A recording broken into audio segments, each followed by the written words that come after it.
Hi hello నమస్తే welcome to my YouTube channel drama of life. మా మామయ్య గారి పురుష అహంకారం నేటికి చెక్కు చెదరకుండగా అలాగే ఉంది.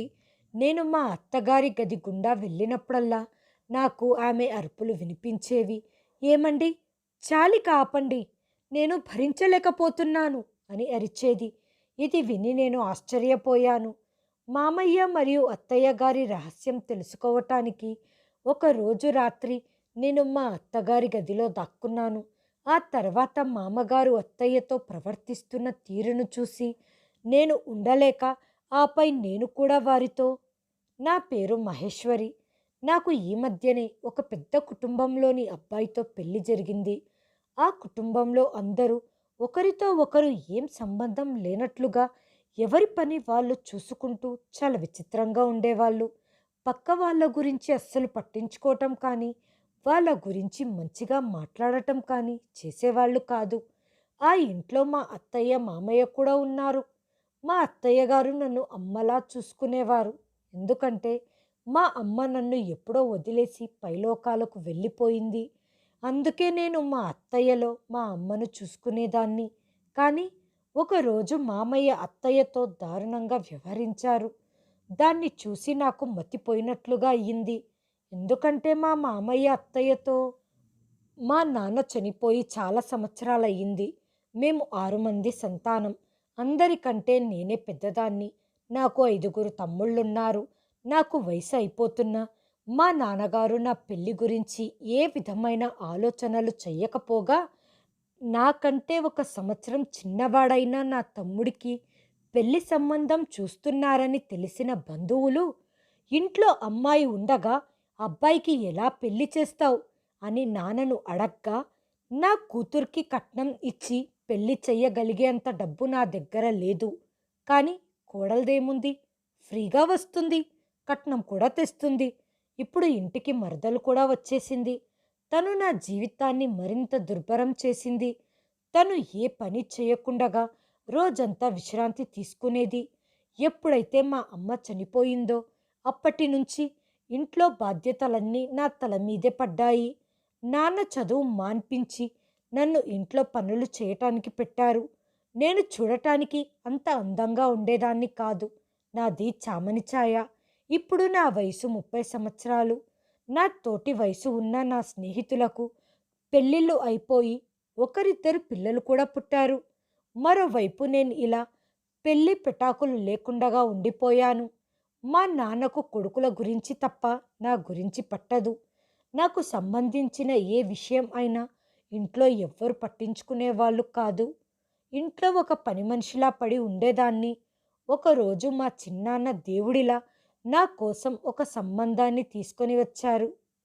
ఈ సంబంధాన్ని ఒప్పుకోవటానికి ఇంకొక ముఖ్యమైన కారణం ఏంటంటే, వాళ్ళు ఎటువంటి కట్న కానుకలను అడగలేదు.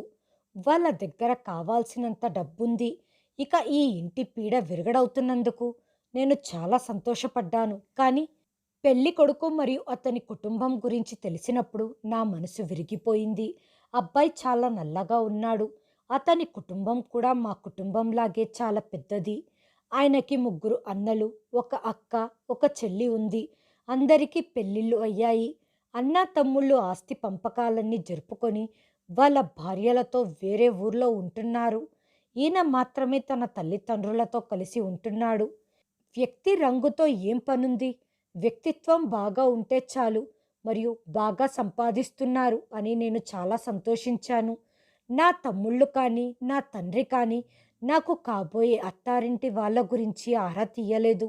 వాళ్ళు కేవలం నన్ను వదిలించుకోవాలనే ఉద్దేశంతోనే పెళ్ళిని హడావిడిగా జరిపించారు. కానీ నాకు మా చిన్నాన్న మీద చాలా నమ్మకం ఉంది. కానీ నా నమ్మకం నన్ను నిరాశకు గురిచేసింది. అప్పగింతలు జరిగి అత్తగారింటికి వెళ్ళిన నాకు షాక్ తగిలింది. ఇల్లు చాలా పెద్దగా ఉంది. ఈ కుటుంబంలో ఉన్న సభ్యులందరూ వేరుగా ఉండటం లేదు. అందరూ అదే ఇంట్లో ఉంటున్నారు. వాళ్ళు పెళ్ళికి వచ్చిన బంధువుల్లా పెళ్ళి అయ్యాక వెళ్ళిపోతారు అనుకున్నాను. కానీ వాళ్ళందరూ ఆ ఇంట్లోనే స్థిరపడ్డారు. ఊరికి వెళ్ళే మాట ఎత్తటం లేదు. నా భర్త కాకుండగా ఆ ఇంట్లో ఆయనకు 6గురు అన్నాతమ్ముళ్ళు, వాళ్ళ భార్యలు, పిల్లలు, ఇలా చాలామంది ఉన్నారు. పెళ్ళైన తర్వాత కొన్ని రోజులు చాలా సాఫీగా జరిగిపోయాయి. ఒకరోజు నా భర్త పని మీద వేరే ఊరు వెళ్ళవలసి వచ్చింది.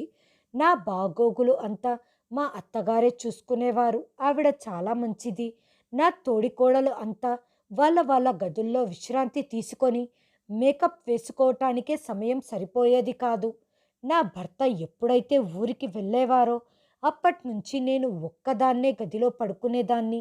అర్ధరాత్రి ఎవరివో కేకలు, అరుపులు విని మేల్కోవచ్చేది. ఇంట్లో దయ్యం ఉన్నట్లుగా, ఎవరో నడుస్తున్నట్లుగా గజ్జెల శబ్దం కూడా వినిపించేది. అందరూ తమ తమ గదుల్లో ఉన్నారు. మరి ఇంత అర్ధరాత్రి ఎవరు లేచి నడుస్తున్నారు అని నాకు భయం వేసింది. ఈ విధంగా రోజు జరుగుతూనే ఉంది.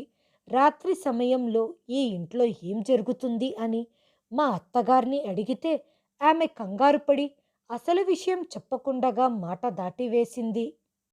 ఇంట్లో ఇంతమంది ఉన్నప్పుడు ఎవరో ఒకరు ఏదో ఒక పనిపై లేచి తిరుగుతూ ఉంటారు. బహుశా పిల్లలు ఎవరైనా ఏడుస్తూ ఉండవచ్చు అని నన్ను నేను సముదాయించుకున్నాను.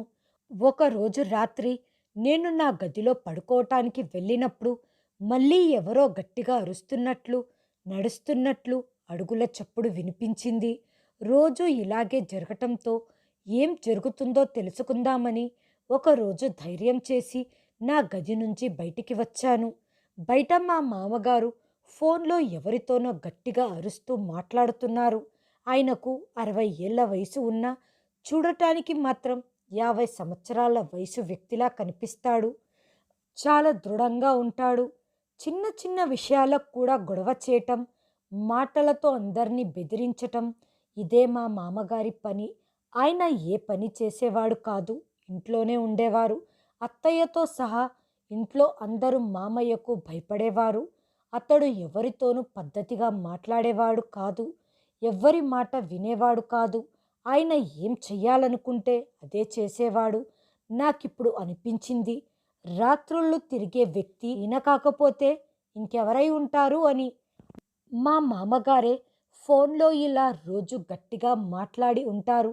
కొన్నిసార్లు మా అత్తగారిని కూడా కొట్టేవారు. ఆమెను ఒక వ్యక్తిలా చూడరు.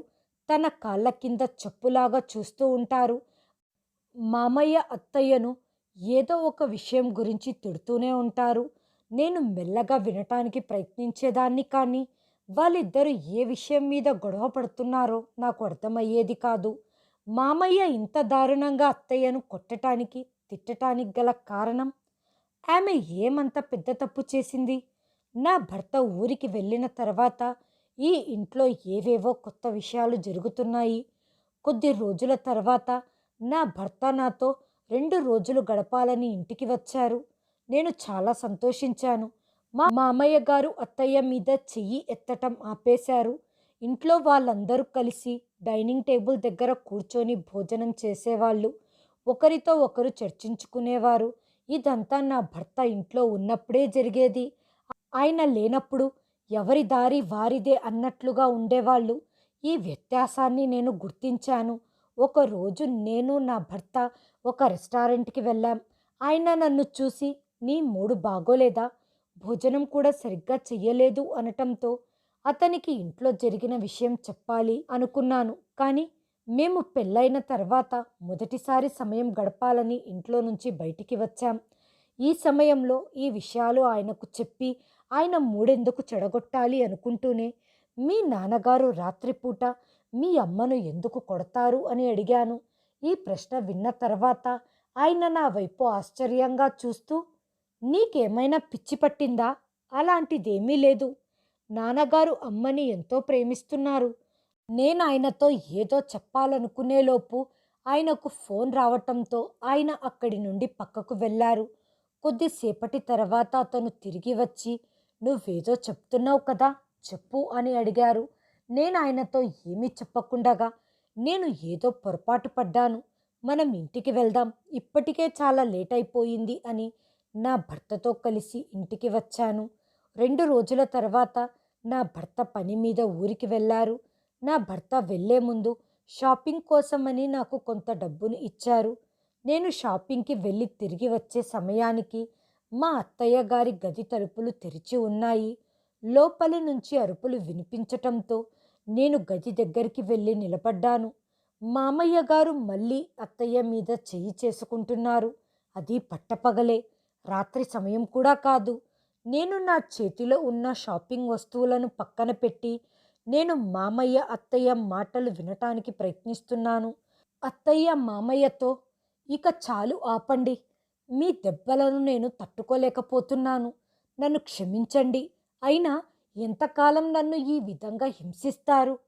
అత్తయ్య ఒకే విషయాన్ని 2-3 సార్లు చెబుతున్నారు. నేను లోపల ఏం జరుగుతుందో అని తలుపు జరిపి తొంగి చూశాను.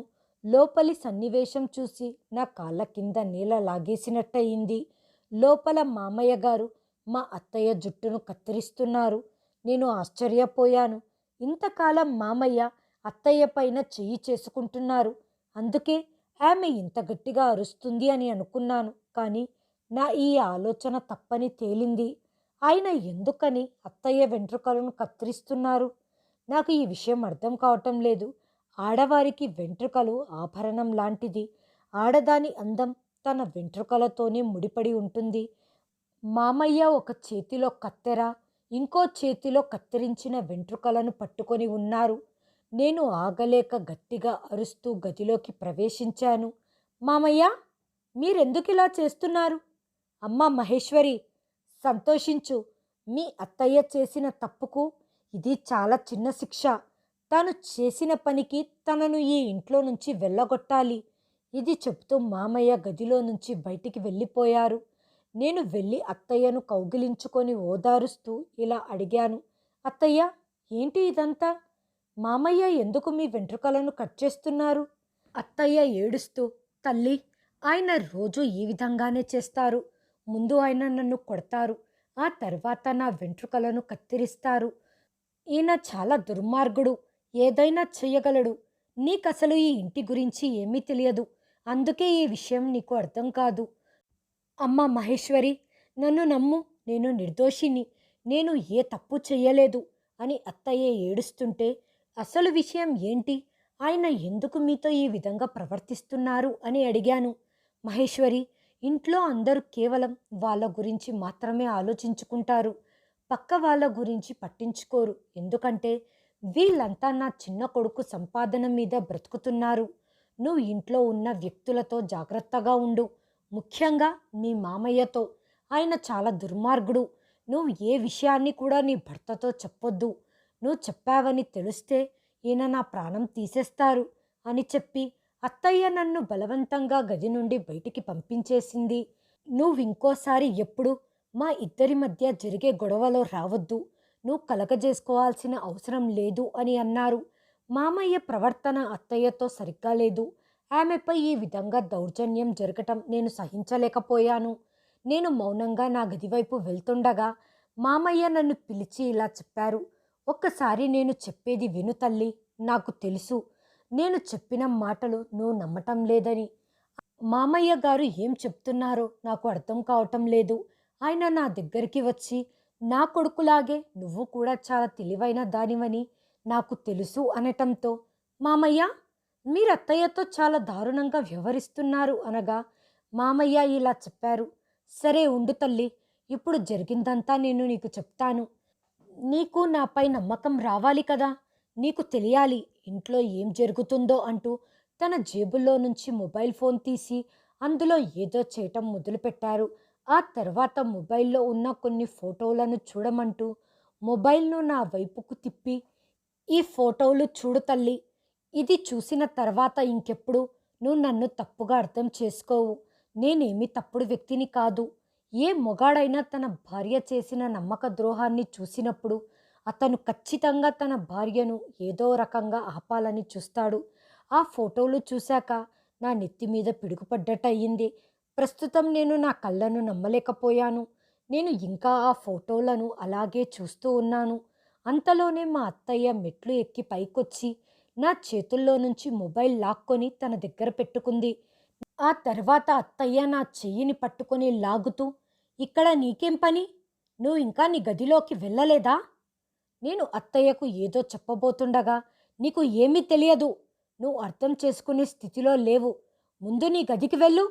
మా ఇద్దరి మధ్య రావటానికి ప్రయత్నించొద్దు అనటంతో వెంటనే నేను నా చేతిని అత్తయ్య చేతుల్లో నుంచి విడిపించుకున్నాను. ఆమె నా వైపు కళ్ళు పెద్దగా చేసి కోపంగా చూస్తుంది. నేను మౌనంగా నా గదిలోకి వెళ్ళిపోయాను. రాత్రి మళ్ళీ అదే అరుపుల శబ్దాలు మొదలయ్యాయి. ఒకప్పుడు మా అత్తగారికి చాలా పొడవాటి జుట్టు ఉండేది. ఆమె జుట్టు కత్తిరించి కత్తిరించి సగం బట్టతలలా చేసేశాడు. ఆమె ఎప్పుడూ తల మీద చీర కొంగు కప్పుకొని తిరుగుతూ ఉండేది. చాలా రోజులు ఇదే విధంగా కొనసాగింది. నా భర్త ఊరు నుంచి వస్తే ఇంట్లో పరిస్థితులన్నీ నార్మల్గా అయ్యేవి. ఆయన తిరిగి ఊరికి వెళ్ళిన తర్వాత మళ్ళీ యథావిధిగా మారిపోయేవి. నేను నా భర్తతో ఈ విషయాలన్నీ చెప్పాలని ప్రయత్నించాను. కానీ మా అత్తయ్య నా భర్తతో ఏ విషయాలు చెప్పొద్దని హెచ్చరిస్తూ, ఒకవేళ నీ భర్తకు ఏదైనా చెబితే నీకేం మంచిది కాదు, నేను నిన్ను ఇంట్లో నుంచి బయటికి గెంటేస్తానని నన్ను బెదిరించింది. నాకేం చెయ్యాలో అర్థమయ్యేది కాదు. ఈ ఇంట్లో ఏం జరుగుతుంది? ఆ అరుపులో కేకలతో నాకు రాత్రి నిద్ర పట్టేది కాదు. టెన్షన్తో రాత్రంతా మెలకువగా ఉండేదాన్ని. మరుసటి రోజు మామయ్య గారు అత్తయ్యతో నాతో చాలా మర్యాదగా ప్రవర్తిస్తుంటే నేను నమ్మలేకపోయాను.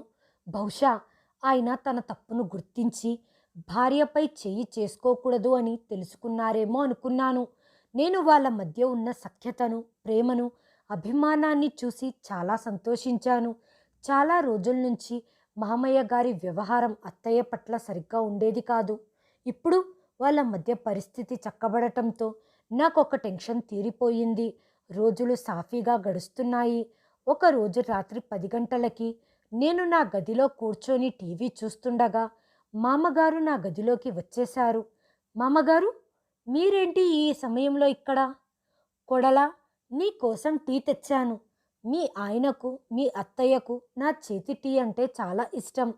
కోడలుగా నువ్వు ఈ ఇంటికి వచ్చినప్పటి నుంచి ఎవ్వరూ నిన్ను సరిగ్గా పట్టించుకోవటం లేదు. అందుకే నీకోసం టీ తెచ్చాను. టీ తాగి చెప్పమ్మా ఎలా ఉందో అన్నారు. మామగారి మూడు బాగున్నట్లుంది అని నేను ఆయన వైపు ఆశ్చర్యంగా చూస్తూ, మామయ్య గారు అత్తయ్యతో పాటు నాకు కూడా చాలా మర్యాద ఇస్తున్నారు అనుకుంటూ టీ కప్పును ఆయన చేతుల్లో నుంచి తీసుకొని ధన్యవాదాలు తెలుపుతూ, మామయ్య గారు, టీ తీసుకొచ్చినందుకు చాలా ధన్యవాదాలు. నేను ఇంత వేడిగా ఉన్న టీని తాగలేను. కొంచెం చల్లబడ్డాక తాగుతాను. లేదు లేదు కోడలా, నా ముందే తాగు. నీ నోటి నుండి ప్రశంసలు వినాలని ఉంది అనటంతో, అలా కాదు మామగారు, నేను ఇప్పుడే 2 గ్లాసుల నీళ్లు తాగాను. నా కడుపంతా ఉబ్బరంగా ఉంది. కొంతసేపు తర్వాత మీరు వచ్చినట్లయితే ఆ టీ కప్ ఖాళీగా కనిపిస్తుంది. కావాలంటే మీ గొప్పతనాన్ని ఇప్పుడే ఒప్పుకొని చెబుతున్నాను. టీ ఎలా ఉన్నా నాకు పర్వాలేదు. మీరు నాకు తండ్రితో సమానం. తండ్రి ఇచ్చిన ఏ వస్తువైనా పిల్లలు పేర్లు పెట్టకూడదు అనటంతో మామయ్య గారు చిరునవ్వు నవ్వి నా తల మీద చెయ్యి పెట్టి, తల్లి సుఖంగా ఉండు అని ఆశీర్వదించి, నేను వెళ్ళి వస్తాను, నువ్వు టీ తాగేసేయ్ అని అక్కడి నుండి బయలుదేరి వెళ్ళారు. నేను టీ కప్ తీసుకొని బాత్రూంలోకి వెళ్ళి టీ పడేశాను. ఎందుకంటే నాకు రాత్రిపూట టీ తాగటం ఇష్టం ఉండదు. ఈ మధ్య రాత్రుల్లో మామయ్య అత్తయ్యపై ఎలాంటి అఘాయిత్యాలకు పాల్పడలేదు. అసలు ఆ విషయమే మర్చిపోయారు. నేను రాత్రి చాలాసేపు టీవీ చూస్తూ గడిపాను. అందుకే నేను టీవీ ఆఫ్ చేసి నా భర్తతో ఫోన్లో చాట్ చేస్తూ ఉన్నాను. ఆయన కూడా ఈ సమయంలో పని పూర్తి చేసుకొని తన రూమ్లో రెస్ట్ తీసుకుంటూ ఉంటారు. ఎవరిదో నీడ నా గది వైపు వస్తున్నట్లుగా అనిపించింది. నాకు భయం వేసింది. వెంటనే ఫోన్ ఆఫ్ చేసి నా కళ్ళు మూసుకొని పడుకున్నాను. ఎవరో నా గది తలుపు తెరిచి నన్ను గమనించి మళ్ళీ తలుపు వేసినట్టుగా అనిపించింది. నాకర్థమయ్యింది నా గదికి ఎవరు వచ్చారో. నేను మళ్ళీ నా భర్తతో చాట్ చేయటం ప్రారంభించాను. గది బయట ఏదో అలికిడి శబ్దం వచ్చింది. నేను నా మొబైల్ ఆఫ్ చేసి మెల్లిగా గది నుండి బయటికి వచ్చాను. అక్కడ మా అమ్మయ్య గారు, మా అత్తయ్య నోరు మూసి తనని ఎక్కడికో తీసుకొని వెళ్తున్నారు. నేను వాళ్ళని అనుసరిస్తూ వెళ్ళాను. వాళ్ళు వెళ్ళే చోటు చూసి నేను ఆశ్చర్యపోయాను. ఈ ఇంట్లో బేస్మెంట్ ఉంది అన్న విషయం గురించి కానీ, ఇది ఎప్పుడు కట్టారో అన్న విషయం అయితే నాకేం తెలియదు. వాళ్ళు అత్తయ్యని బలవంతంగా బేస్మెంట్లోకి లాక్కొని వెళ్ళారు. కానీ వాళ్ళు తలుపు వేయటం మర్చిపోయారు. నేను కూడా మెల్లగా ఆ బేస్మెంట్లోకి వెళ్ళాను. అందులో ఒక చిన్న గది ఉంది. ఆ గదిలో అత్తయ్యను కుర్చీలో కూర్చోబెట్టి తాళ్లతో కట్టేశారు. మామయ్యతో పాటు అక్కడ ఇంకా ఎవరో ఇద్దరు వ్యక్తులు ఉన్నారు. వాళ్ళతో కూడా మామయ్య మాట్లాడుతున్నారు. నేను పక్కకు దాక్కొని వాళ్ళు ఏమి మాట్లాడుకుంటున్నారో వింటున్నాను. ఆ సమయంలో మామయ్య అత్తయ్యతో చెప్పిన విషయాలు విని నాకు మతిపోయినట్లుగా అయ్యింది. నీ పేరు మీద ఉన్న డబ్బు ఆస్తినంతా నీ ఏకైక కొడుకుకే చెందుతుంది. ఇదంతా నువ్వు నా పేరు మీదికి రాసేయాలి. ఈ అవకాశం కోసం నేను ఎన్నో సంవత్సరాల నుంచి ఎదురు చూస్తున్నాను. నిన్ను ఇక్కడే చంపి పాతిపెట్టి నీ ప్రియుడితో వెళ్ళిపోయావని పుకార్లు పుట్టిస్తాను. తొందరగా ఈ దస్తావేజుల మీద సైన్ చెయ్యి అని మామయ్య అత్తయ్యను బెదిరిస్తున్నారు. కానీ మా అత్తయ్య మాత్రం నేను చచ్చినా ఆ పని చెయ్యను. ఇదంతా నా కొడుకు ఎంతో శ్రమపడి సంపాదించిన ఆస్తి. దీన్ని నీకు నీ చేతకాని కొడుకులకు రాసిస్తానని ఎలా అనుకున్నావు? ఇంకా సంతోషించు. ఇన్ని సంవత్సరాలు నీ అసలు రూపాన్ని నా కొడుకుకి చెప్పకుండగా దాచి ఉంచాను. ఇప్పుడు నా కోడలితో కూడా దాచి ఉంచాల్సి వస్తుంది అనటంతో మామయ్య అత్తయ్యను కొట్టి, నీ కోడలికి అసలు విషయం తెలియదు. నేను తనకు ఇచ్చిన టీలో నిద్రమాత్రలను కలిపాను. తను ఉదయం లేచి చూసేసరికి అత్తయ్య తన ప్రియుడితో వెళ్ళిపోయిందన్న వార్త విని నమ్ముతుంది. ఎందుకంటే ఆ రోజు ఫోన్లో నువ్వు నీ ప్రియుడితో ఉన్న ఫోటోలను తనకు చూపించాను. నిజానికి ఆ రోజు మామగారు కొన్ని ఫోటోలు నాకు చూపించారు. అవి మా అత్తగారి ఫోటోలు. ఆ ఫోటోలు చాలా అసభ్యకరంగా అశ్లీలంగా ఉన్నాయి. మరియు మా అత్తగారు వేరే మగవాళ్ళతో కలిసి ఫోటోలు దిగినట్టుగా మా అత్తగారి ఫోటోను ఎడిట్ చేశారు. ఇప్పుడు నేను మీకు అసలు విషయం ఏంటో క్లుప్తంగా చెప్తాను. ఇప్పుడు ఉన్న మామయ్య మా అత్తయ్యకు రెండవ భర్త. అత్తయ్యకు తన మొదటి భర్తతో కలిగిన సంతానమే నా భర్త. మా అత్తయ్య ఒక పెద్ద ధనవంతుడిని పెళ్లి చేసుకుంది. కొంతకాలానికి ఆయన అనారోగ్యంతో మరణించాడు. ఆయన చనిపోవటానికి ముందే తన ఆస్తినంతా తనకు పుట్టబోయే సంతానం మీద రాసేశారు. ఆయన కాలం చేసిన నాటికి మా అత్తయ్య గర్భవతిగా ఉంది. అత్తయ్య తల్లిదండ్రులు తనకి ఇంకో సంబంధం చూసి పెళ్లి చేశారు. మామయ్య గారి మొదటి భార్య డెలివరీ సమయంలో మరణించింది. అతనికి అప్పటికే చాలామంది సంతానం ఉన్నారు. అత్తయ్య తన కొడుకుని బాగా చదివించి మంచి ప్రయోజకుణ్ణి చేసింది. ఆయన ఇప్పుడు ఆస్తిని బాగా డెవలప్ చేశారు. ఈ పరిస్థితిని అదునుగా తీసుకొని మామయ్య గారి పిల్లలు డబ్బులను విచ్చలవిడిగా ఖర్చు చేయటం, ఎంజాయ్ చేయటం ప్రారంభించారు. నా భర్తకు ఈయన అసలు తండ్రి కాదని తెలియదు. ఆయన కళ్ళు తెరిచినప్పటి నుంచి ఇతన్నే తండ్రిగా భావిస్తున్నారు. అత్తయ్య ఈ విషయాన్ని ఎందుకు దాచారంటే, నా భర్త మిగతా పిల్లల మాదిరిగా కాకుండగా చిన్నతనంలో నుంచి చాలా తెలివైనవాడు. కొంతమంది పిల్లలు తొందరగా తండ్రి కాని వ్యక్తిని తండ్రిగా సమ్మతించలేరు. ఆ భయంతో నా భర్తకి అసలు విషయం అత్తయ్య గారు చెప్పలేదు. నా భర్త తన తండ్రి యొక్క పాత బిజినెస్లన్నీ చూడటం మొదలుపెట్టారు. మరియు ఆ బిజినెస్లను బాగా అభివృద్ధి చేసి బాగా డబ్బు సంపాదించారు. ఈ విషయాలన్నీ మామయ్యకి నచ్చలేదు. ఎందుకంటే ఆయన సంతానంలో ఎవ్వరు కూడా నా భర్తకు సరితూగేవారు లేరు. నా భర్త సంపాదించిన సంపాదనతోనే వాళ్ళంతా బ్రతుకుతున్నారు. కానీ మా ఆయన ఏం సంపాదించినా అదంతా వాళ్ళ అమ్మ పేరు మీదే ఉంచేవాడు. ఇప్పుడు మామయ్య ఆ ఆస్తినంతా తన పేరు మీద రాయించుకోవాలని చూస్తున్నారు. మామయ్య మాత్రం నా భర్త ముందు చాలా మర్యాదగా, హుందాగా ఉన్నట్లు నటిస్తున్నారు. ఎందుకంటే ఆయన తన రెండో తండ్రి అని, ఇంట్లో వాళ్ళంతా తన రక్త సంబంధం కాదని తెలిస్తే ఆయన సహించలేరు. వాళ్ళను వెంటనే ఇంట్లో నుంచి పంపించేస్తారు. మామయ్య అత్తయ్యతో ఆస్తి పత్రాలపై సంతకం చేయించుకొని ఆమెను చంపేసి తను సంబంధం పెట్టుకున్న వ్యక్తితో పారిపోయిందని చెప్పాలనుకున్నారు. గదిలో ఉన్న ఇంకో ఇద్దరు ఎవరంటే మామయ్య పెద్ద కొడుకులే. ఇంతకాలం ఈయన చేసే దారుణాలన్నీ ఆమె ఎంతో ఓపిగ్గా అన్నీ భరించింది తప్ప తన కొడుకు సంపాదనని వేరే వాళ్లకు రాసి ఇవ్వలేదు. నేనిక అత్తయ్య మీద జరిగే దారుణాలను చూడలేకపోయాను. ఆయన నమ్మినా నమ్మకపోయినా మామయ్య ప్రవర్తనలో మార్పు చూసి ఏదో గందరగోళం జరుగుతుంది అని ముందే నా భర్తతో ఏ విషయం దాచకుండగా అన్నీ మెసేజ్ చేసి చెప్పేశాను. ఆయన నా మెసేజ్ చూసి తన స్నేహితుడిని పంపిస్తాను. నువ్వు అతని సహాయం తీసుకో. నేను ఇంటికి బయలుదేరుతున్నాను. కానీ మహేశ్వరి, నువ్వు చెప్పింది నిజమే అయితే మా నాన్నతో సహా వాళ్ళందరినీ ఇంట్లో నుంచి బయటికి పంపించేస్తాను.